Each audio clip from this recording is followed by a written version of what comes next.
भारत का पहला मुसलमान गृह मंत्री बना 8 दिसंबर 1989 को, और 8 दिसंबर को और 19 जनवरी के बीच में भी महीना भी पूरा नहीं हुआ था, और 19 जनवरी को पूरे कश्मीर के अंदर से 5.5 लाख कश्मीरी हिंदू पंडितों को मार के, रेप करके, बच्चों को उछाल उछाल के मारा है। उसी दरमियान भारत के गृह मंत्री की बेटी का अपहरण हो गया। उसके बदले में आपने 4 आतंकवादी छोड़ दिए। बेटी बेड के नीचे से बाहर आ गई। गुलाम नबी आजाद। अब ये मुझे पता नहीं है कि वो इस्लाम से आजाद हैं कि नबी के गुलाम हैं, या नबी के गुलाम हैं कांग्रेस से आजाद हैं, ये मुझे पता नहीं। उनके घर में भी उनका एक भतीजा गायब हो गया, और इतनी तेजी से हो रहा था, लग रहा था कि खट काम करना है। और क्या डिवाइस निकाली उन्होंने कि उनका भतीजा गायब हुआ, 27 आतंकवादी छोड़ दिए, शाम को भतीजा घर आ गया। सैफुद्दीन सोज साहब, उनकी भतीजी गायब हो गई। ये ऐसे लग रहा था कि सबका एजेंडा कितना खूबसूरत है। वो बात अलग थी कि वो वहां जब थे उनकी हैसियत दूसरी थी, वो दूसरी पार्टी में थे। उसके बदले में भी 7 लोगों को छोड़ दिया आपने। तो पहला इस देश के अंदर अगर हम ये कहें कि इंटरनेशनल टेररिज्म जो है वो भारत में कैसे पनपा, उसके लिए जिम्मेदार भारत का ये पहला मुसलमान गृह मंत्री है। दोस्तों, 8 दिसंबर 1989 को एक मुसलमान भारत का पहला गृह मंत्री बनता है, और 19 जनवरी तक इसी भारत के एक राज्य से लाखों हिंदुओं को मार पीट कर, रेप करके निकाल दिया जाता है। सोचिए, अगर ऐसे लोगों के हाथों में देश की सत्ता लग गई तो फिर क्या हो सकता है। मामला गंभीर है, लेकिन इस पूरे विषय को और भी गहराई से समझने के लिए इस वीडियो को अंत तक अवश्य देखें। तो चलिए सुनते हैं राष्ट्रवादी प्रखर वक्ता पुष्पेंद्र कुलश्रेष्ठ जी को। आरोप लगा देश के ऊपर कि भारत की पुलिस, भारत की व्यवस्था, भारत की सत्ता व पार्टियां कभी मुसलमान को गृह मंत्री नहीं बनाती, क्योंकि उनको डर लगता है कि कहीं गद्दारी ना कर दे। हमने कहा कि शायद ऐसा होता होगा, शायद यही वजह है 1989 में वीपी सिंह की सरकार में भारत का पहला मुसलमान गृह मंत्री बना 8 दिसंबर 1989 को, 89 को। उस आदमी का नाम था मुफ्ती मोहम्मद सईद। 8 दिसंबर को बनता है,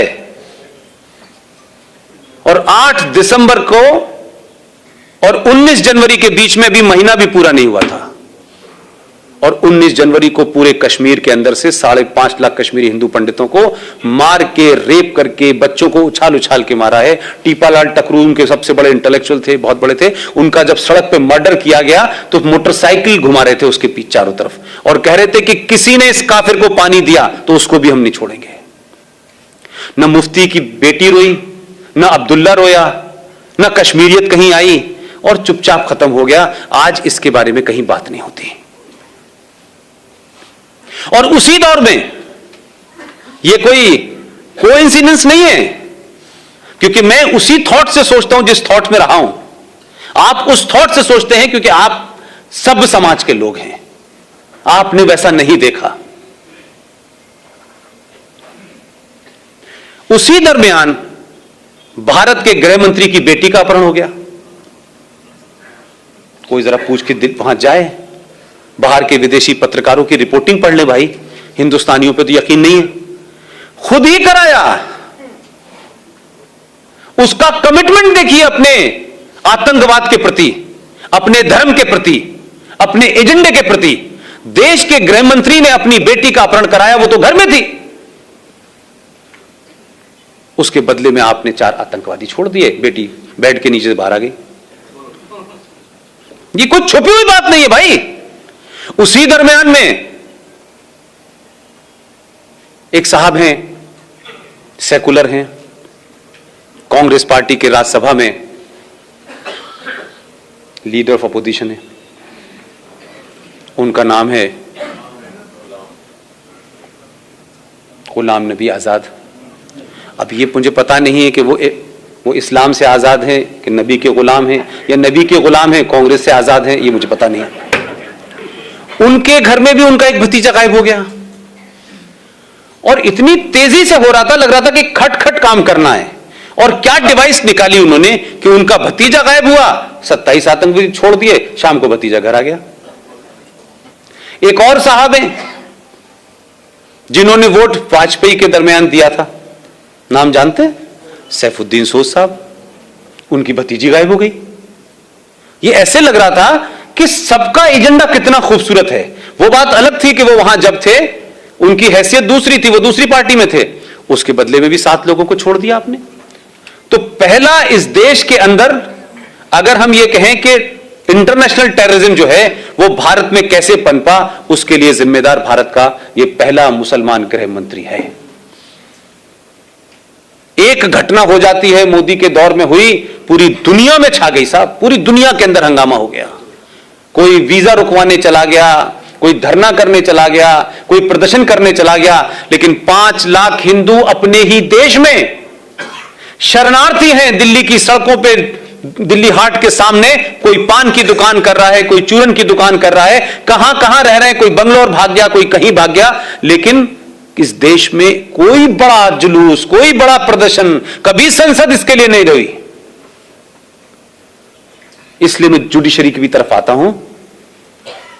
अभी कुछ घटनाएं इस देश में हो गई कि किसी ने अखलाक को मार दिया, किसी ने गोरक्षक ने किसी को मार दिया। ये मैं इसलिए कह रहा हूं कि ये घटनाएं हैं, इसको आप अपने गूगल पे जाके सर्च करें। चंद घटनाएं हुई और चंद गुंडेलों की, और भारत के प्रधानमंत्री ने खड़े होकर कहा कि जो लोग इस तरीके की हरकतें कर रहे हैं वो गुंडे हैं, उनको पकड़ा जाना चाहिए, उन पर केस चलना चाहिए। लेकिन चंद घटनाओं से ये लिंचिस्तान बन गया, चंद घटनाओं से, जिसका किसी समाज से, किसी धर्म से लेना देना नहीं था। यहां भी समझ में आता है, सुप्रीम कोर्ट की बैनर हेडलाइन खबर थी, बैनर हेडलाइन खबर थी, we will not accept this lynching, government should take immediate and drastic action.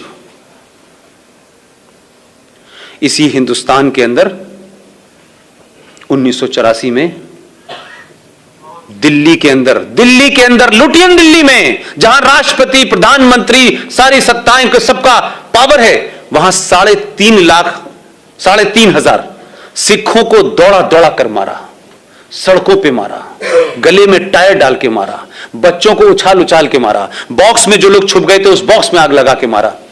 भाई साहब, सुप्रीम कोर्ट ने कभी नहीं कहा कि इस देश में अगर मॉब लिंचिंग पहली हुई थी तो वो तो ये थी, कभी नहीं बोली। 3.5 लाख और 5 लाख कश्मीरी हिंदू पंडितों के साथ किया, वो मॉब लिंचिंग नहीं थी। लेकिन सुप्रीम कोर्ट का पाखंड और ड्रामा देखिए कि सुप्रीम कोर्ट क्या कर रही है। सुप्रीम कोर्ट भारत की सेनाओं को डायरेक्शन दे रही है। क्या डायरेक्शन है साहब? कि देखिए, आप जब आतंकवादी से लड़ें तो ये जो पीछे जो आपके देशभक्त लोग हैं, जो आप पे पत्थर मारते हैं, क्योंकि भटके हुए लोगों ने पता नहीं पत्थर कहां मारना था, तो गलती से आप पे मार रहे हैं, लिहाजा आप इन पे गोली ना चलाएं, आप इनके ऊपर प्लास्टिक की गोली चलाएं। सेना का एक आदमी विदेशी आतंकवादियों से लड़ रहा है, उसका मुंह इधर है, फिर वो अपनी बंदूक से प्लास्टिक की गोली डाले, फिर इधर चलाए। जब उनसे कहा कि ऐसा मुमकिन नहीं है, बोले नहीं, उनके ऊपर पानी डालें, गर्म पानी डालें। तो वो पहाड़ों में पहले टैंक लेके जाए अपने कंधे पे कि पहले मतलब मानसिक दिवालियापन है इस देश के अंदर यार। वही कहता है कि गर्म पानी डालो, ठंडा पानी डालो, प्लास्टिक डालो, और इतनी चिंता होती है कि बाकायदा प्लास्टिक की गोलियों की नपाई इंची टेप से करने लगता है सुप्रीम कोर्ट। सुप्रीम कोर्ट को इस बात की चिंता है कि मुंबई की दही हांडी की लंबाई कितनी है भाई, ये ज्यादा हो गई आधी इंच तो भाई साहब पे केस चलेगा। महाकाल पे पानी कैसे चढ़ेगा, आधे किलो चढ़े, 250 ग्राम चढ़े। लेकिन इसी सुप्रीम कोर्ट ने दिल्ली से सटा हुआ एक 40 किलोमीटर की दूरी पर एक जगह है, एक आदमी, वो गलत था सही था यह विषय नहीं है, वो किसी गलत काम में पकड़ा गया, यह बात अलग है कि वो भी वही सब कर रहा था। अगर 1400 साल पहले टेलीविजन होता तो तब भी यही हो रहा था।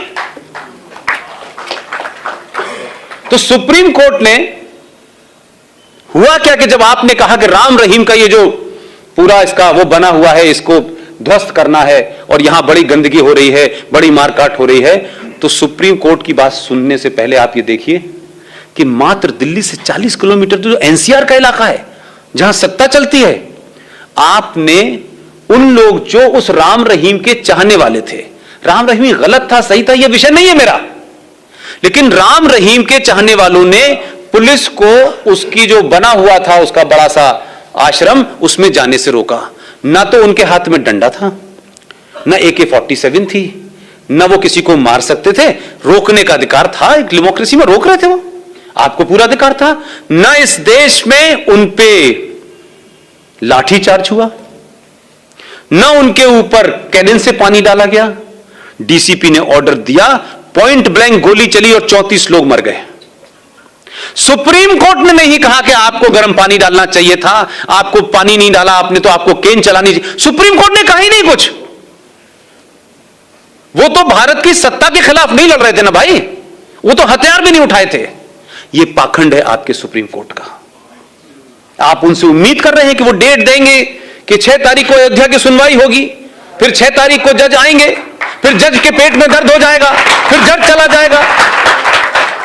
इसलिए सुप्रीम कोर्ट नहीं, दुनिया की हर ताकत आपको टेक इट फॉर ग्रांटेड लेगी, क्योंकि आप सामूहिक तौर पे के ऊपर अपना गुस्सा नहीं निकालते हैं, आप बोलते नहीं हैं।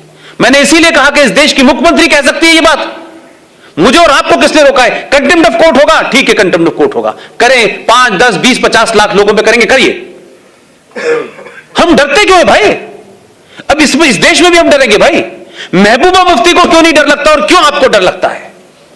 उस पर कंटेम्प्ट ऑफ कोर्ट क्यों नहीं होता कि वो सुप्रीम कोर्ट को कहती है कि हम तिरंगा नहीं उठाने देंगे अगर इससे आपने छेड़छाड़ की गई? वो केस सुप्रीम कोर्ट में चल रहा था भाई, हम बोलते नहीं। तो सुप्रीम कोर्ट अजीबोगरीब फैसले देती रहती है। इसलिए इस सुप्रीम कोर्ट भी ये जानती है कि ये समाज जो है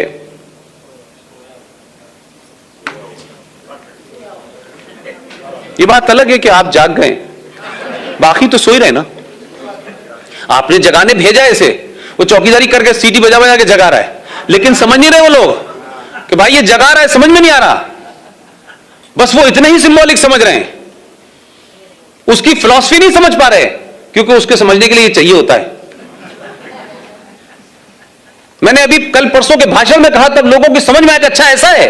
मैंने कहा इसलिए कि आप पढ़ते नहीं हैं, आपको सब चीजें नजर आती हैं जो दिखनी चाहिए, जो नहीं दिख रही वो भी बहुत कुछ बदल रही हैं।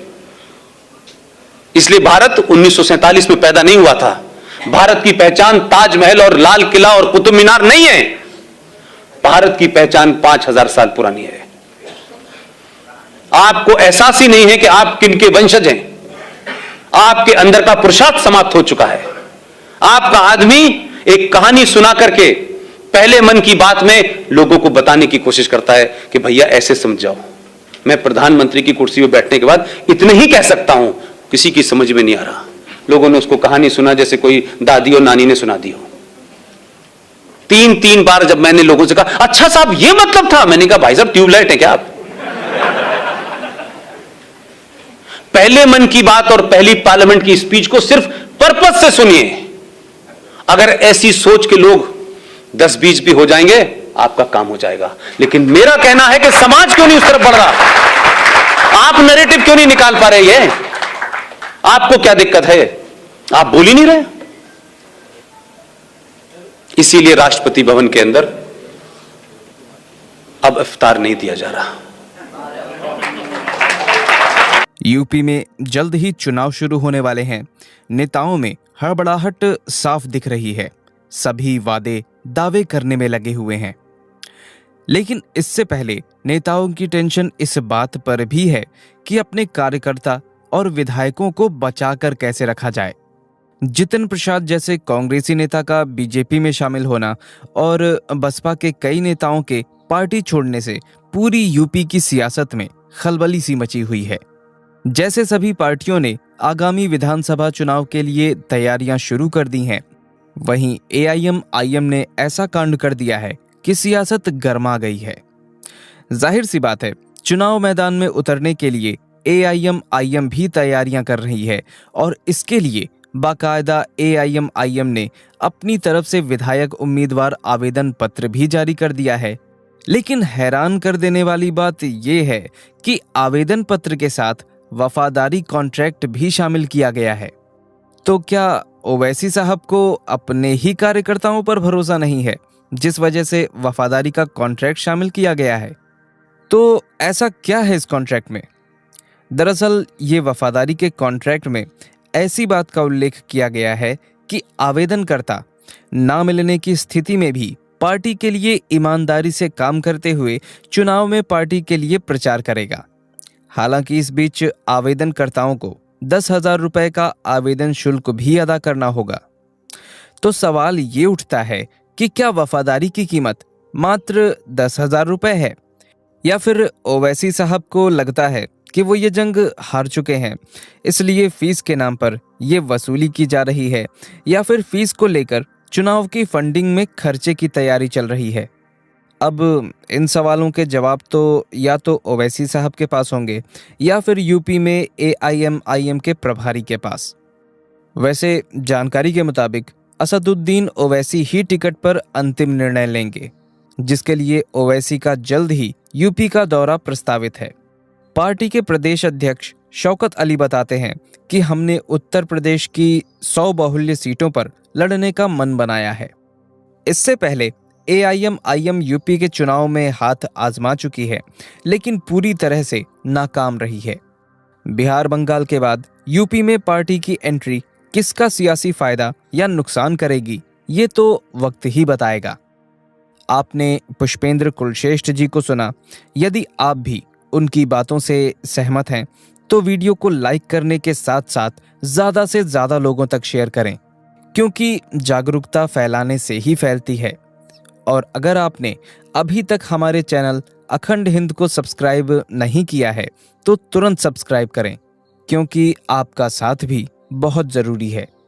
आपने वीडियो को अंत तक देखा, उसके लिए आपका बहुत बहुत धन्यवाद। जय हिंद, जय भारत, वंदे मातरम।